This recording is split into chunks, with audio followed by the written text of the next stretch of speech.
welcome to my YouTube channel. අද video එක වෙසක් දවස් ටිකේ අපි මොකද කරේ, කොහෙද ගියේ, ඒ දේවල් ටික තමයි අරගෙන ආවේ. ඉතින් මම මේ දැන් ලෑස්ති වෙන්නේ මගේ වෙසක් කූඩුව හදන්න. අපේ ගෙදර අය ඔක්කොම කතා වුණා හැමෝම එක එක කූඩුව හදමු කියලා. ඉතින් මේ මං දැන් ලෑස්ති වෙන්නේ මගේ කූඩුව හදන්න.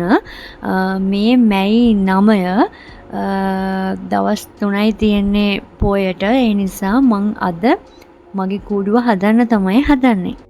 ඉතින් ඔයා මගේ channel එකට අලුතෙන් නම් මම රුෂිනි. ඒ වගේම ආදරයෙන් පිළිගන්නවා මගේ YouTube channel එකට ඔයාවත්. මේ තියෙන්නේ ඉතින් මගේ වෙසක් කූඩුව. තව මේකේ වැඩ තියෙනවා, දෙපැත්තට රැලි දාන්න ඕනේ. තව වැඩ ටිකක් තියෙනවා. ඉතින් අපේ ගෙදර අයත් ලස්සනට හදලා තියෙනවා වෙසක් කූඩු එක එක විදිහට. ඒවත් මම ඔයාලට පෙන්නන්නම්කෝ. ඔන්න අද තමයි වෙසක්. ඉතින් අපි උදේම නැගිටලා මේ ලෑස්ති වෙන්නේ අපේ දන්සල කරන්න. මේක අපේ පවුලේ අය විතරක් එකතු වෙලා කරන දන්සලක්. ඉතින් අපි මේ පාර දෙන්නේ සරුවත්. ඉතින් ඒකට මේ ලෑස්ති වෙන ගමන් තමයි ඉන්නේ. අපි දැන් මේ දන්සල සාමාන්‍යයෙන් අවුරුදු 4ක් විතර තිස්සේ කරනවා. මුලින්ම අපි සුප් දුන්නා, ඊට පස්සේ බීම, ආයෙ සුප්, එහෙම දැන් මේ පාර අපි දෙන්නේ සරුවත්. අපි සරුවත් දෙවර්ගයකින් හැදුවා, රතු පාටිනුයි කහ පාටිනුයි. අපි කොහොම හරි මේ සරුවත් දන්සල දෙන්න පටන් ගත්තේ 10 මාරට 11ට වගේ. කොහොම හරි අපි 5:45 විතර වෙනකම් දුන්නා.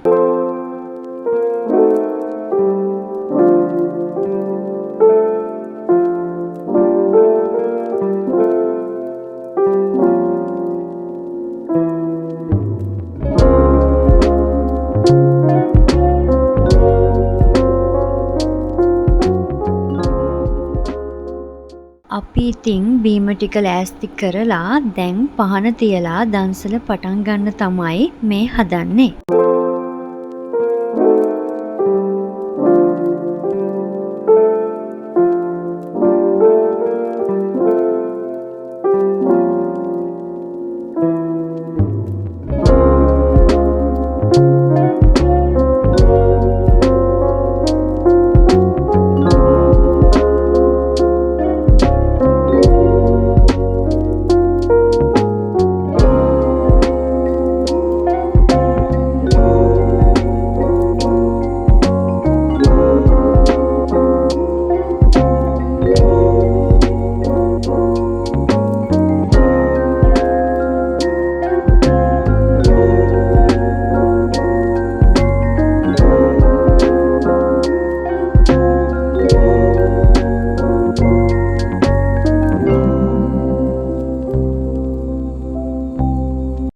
දන්සල ඉවර කරලා අපි හදපු කූඩු ටික දැන් එල්ලන්න තමයි හදන්නේ.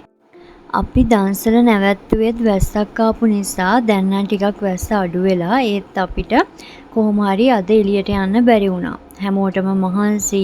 ඒ නිසා අපි අද එළියට ගියේ නැහැ. මේ මම ලෑස්ති වෙලා ඉන්නේ පහුවෙනිදා අපි පන්සල් යන්න, ඒ වගේම එළියට ගිහින් වෙසක් බලලා එන්න තමයි හදන්නේ. අපි යන්න හදන්නේ අත්තනගලු පන්සලට. යන්න පටන් ගත්තා විතරයි අපිට දන්සල් ගොඩක් හම්බුණා. මේ සව් එක නම් හරිම රසයි. ගොඩක් කජු දාලා තිබ්බා. මම පුතාට පුරාට අතනාමර දුරන්සේ අත්වේවා